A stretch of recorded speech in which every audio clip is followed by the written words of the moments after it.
ચાલો તો આજે આપણે બનાવવાના છે ભરેલા ભીંડા. તો એ ભીંડા બનાવવા માટે મેં જો અહીંયા ભીંડા સરસ મજાના વોશ કરી અને એને આ રીતના આપણે આકા પાડી લીધા છે. અને ભરેલા ભીંડા બનાવવા માટેનો મસાલો અહીંયા આપણે રેડી કરી દીધો છે. તો અહીંયા છે ખાંડેલું લસણવાળું મરચું, ધાણા, અને આ છે ધાણા જીરુંનો પાવડર, અને આ છે સેવનો ભૂકો. એના માટે આપણે લઈશું ખાંડ નાખીશું, મીઠું નાખીશું, લીંબુ અને તેલ. બસ એટલા મસાલા ભેગા કરી અને મસાલો બનાવવાનો છે.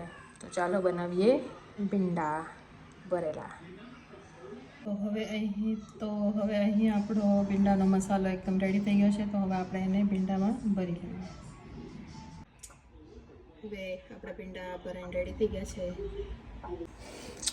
અહીં મેં એક લઈ લીધું છે પેન. હવે એમાં એડ કરીશું ઓઇલ. હવે આપણું તેલ અહીં આવી ગયું છે. તો હવે એની અંદર એડ કરીશ થોડીક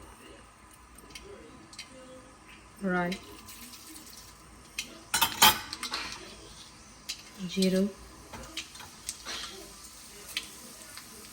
અને હિંગ.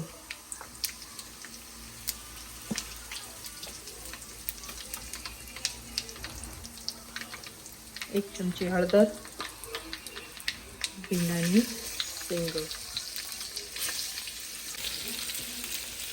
હવે આપણે બધી ભીંડાની શીંગો એડ કરી દીધી છે. પોચા હાથે જરૂર હલાવવાનું છે.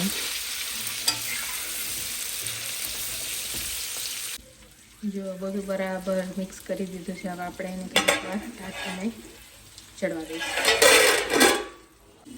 જો ઓલમોસ્ટ ચડવા જેવું છે. મસ્ત મસાલા બધા બળી ગયા.